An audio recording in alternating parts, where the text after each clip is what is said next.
in this glorious world you're listening in from this morning, I want to welcome you back to the Who Are You to Lead Anyway podcast, from mastering skills to navigate leadership in life, episode 8. So I've been thinking for some time how I want to best talk about leveraging strengths. You know, those things that you're strong and natural at doing. And the more I thought about it, I landed on something a little different that I think is more expansive, and I hope you'll love it. So let's dive in. When you might have used a SWOT analysis tool in the context of business and setting organizational strategy before. And it can also be a really powerful tool for self-awareness and self-evaluation. If you haven't used a SWOT analysis before, the acronym is Strengths, Weaknesses, Threats, and Opportunities.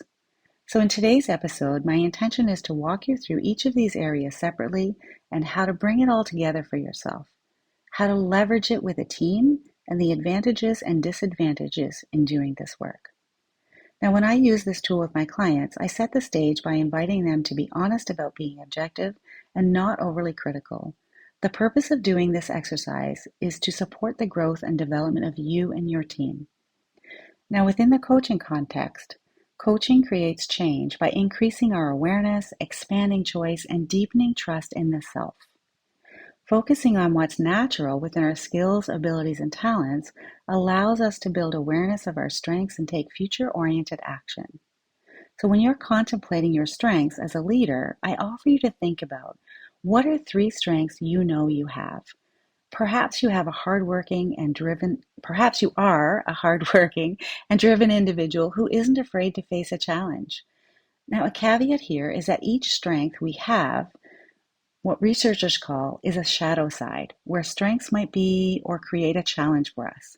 Now, a lot of my work with clients is in helping them understand this specifically and exploring ways to dial them up or dial them down in different situations to create the results they want. So a great example to demonstrate this comes from work with a leader with the strength of problem solving. This leader was promoted due to the positive impact on the business for solving multiple and challenging business problems. Now, the shadow side of this particular strength showed itself for him in 2 ways. At work, he was problem solving for his direct reports. Others actually went around his team to go directly to him, which left the team feeling disengaged and disempowered. So once he saw this, he was able to reset expectations, and everyone operated within the parameters he communicated to them. And he held himself accountable for that too. When I asked him where else this strength overuse was showing up, he realized that when his partner would share about their day, he went into problem-solving mode, which created conflict for both of them. Once he saw this, he asked his partner, what did they want? Turns out, they wanted him to listen and to be a sounding board for them so that they could solve their own problems. A much different outcome occurred as a result of that conversation. So if you haven't thought about this before, there's a couple of ways to do this, and here's my favorite questions to ask. What are the things that you enjoy, you love, or you find extremely satisfying to do? What do you do better than others? Now, if this still feels challenging to you, there are a couple of other ways you can gain some insight. The first is to consider how others describe you. What are the words that they use? What patterns and themes might you see there for yourself? The second is to take a VIA Character Strengths survey, which is not only free, but only takes about 10 minutes of your time. I'll link it up in the show notes for you. I think you'll find it useful. Once you have a sense of your strengths, then let's move over to the weakness category. Now, what's interesting in my work as a coach is so many clients want to focus on their weaknesses. This really isn't a surprise since our brain has this default to go to the negative. However, there's a reason we take a strengths-based approach in coaching. We know from positive psychology, when individuals, leaders, and teams focus on strengths or individual capabilities, there's a better chance of success. In focusing on our weaknesses, while we may make some progress, we aren't likely to become an expert at it, partly because it's something we're not motivated to do, and also we underestimate the amount of effort and energy it takes to improve the thing that we're not naturally inclined to do or be good at. Kind of makes sense. So some great questions to raise awareness here are, what would your manager, your peers, or your partner say is your biggest weakness? If you could change one thing about yourself, what would that be? For example, are you anxious when it comes to public speaking or putting yourself or your ideas out there for fear of what others may say or think about you? That could be me right now in this moment, and that could be why I took the opportunity to create this podcast. So just showing some of my own work. Another great question here is, what areas in your career do you feel you could improve? Perhaps some experience, some education, or training that you might need. If you listened to last week's episode, you would also have heard Jeff Holland talk about how others around us can support or complement us in areas where we are weak with their strengths. And even if you don't have direct reports, you could probably leverage a peer, a trusted advisor, or a mentor to help you do this. We all have things that we are not good at, and it's important to be aware of what they are without judging them. Being aware and accepting of our weakness lets us know what holds us back, and knowing that can help us grow. This is a great segue to thinking about how we can find opportunities. Opportunities are everywhere when you're looking, and especially when you're looking to contribute or add value. So an example of this might be, when this episode airs, I'll actually be at a conference. One of the opportunities that I found as a result of doing this exercise for myself. This conference will allow me to share timely and key learnings with you as new leaders, and I think that's going to be useful for you. Some ways for you to think about how you might add value could be with a new initiative in your organization, taking on a new project, considering finding or being a mentor, or perhaps volunteering.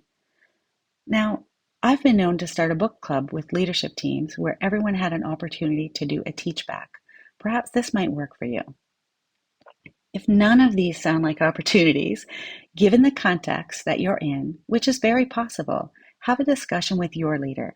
I've never heard of anyone yet being turned away when they're looking to contribute more.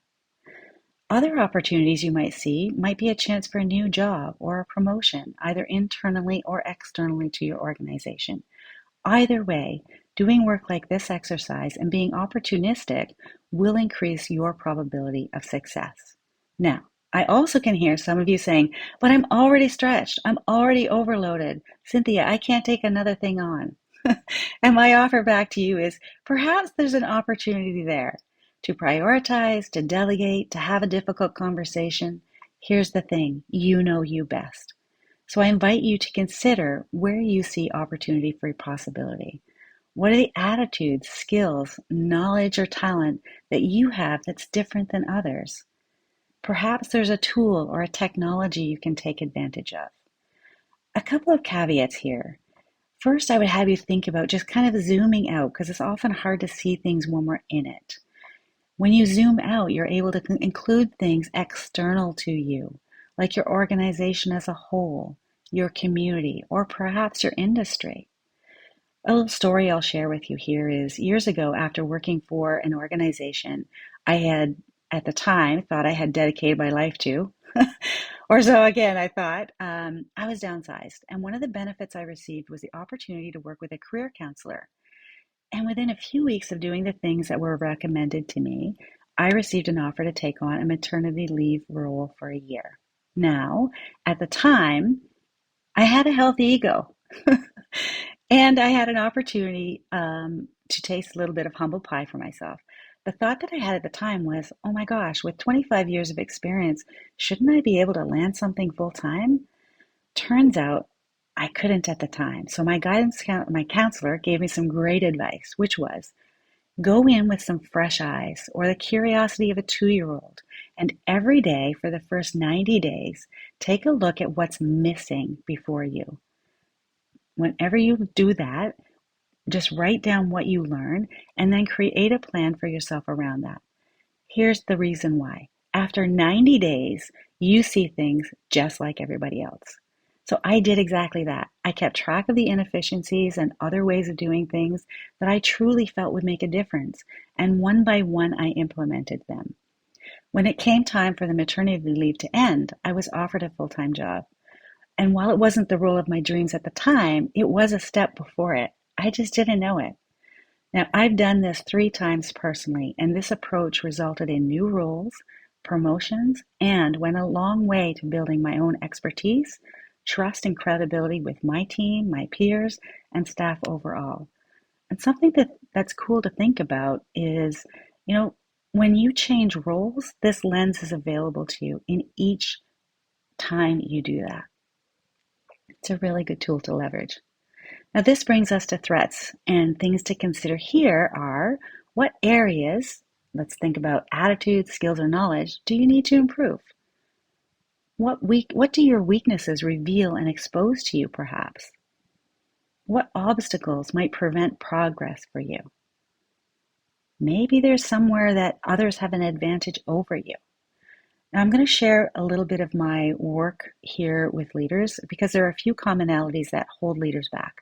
For example, setting a clear vision, setting clear expectations, not engaging the workforce, micromanaging, lack of delegation, and a lot of these come from one thing, not making decisions.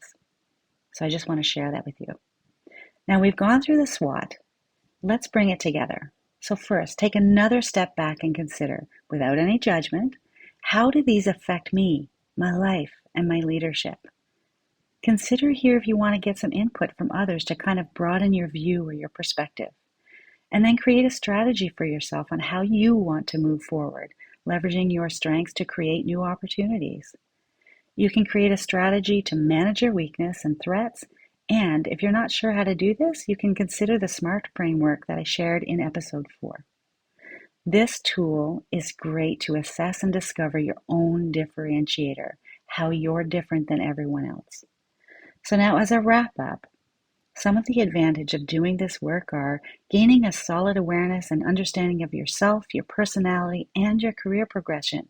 Where you want to go might become more visible to you as a result of doing this.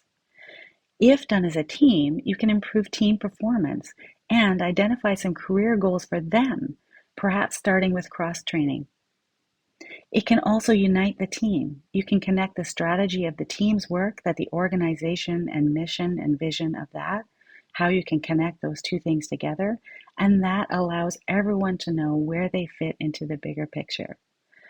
The one potential negative I see for doing this as a team is that there could be someone who doesn't appreciate having a weakness pointed out. However, I also think this can be overcome by ensuring it's clear to everyone before beginning that this exercise is meant to be non-judgmental and with the intent of positive and future-focused growth for all. With that said, I hope you really enjoyed this episode. I had fun recording it for you, and have fun. Until next time, I will see you next week.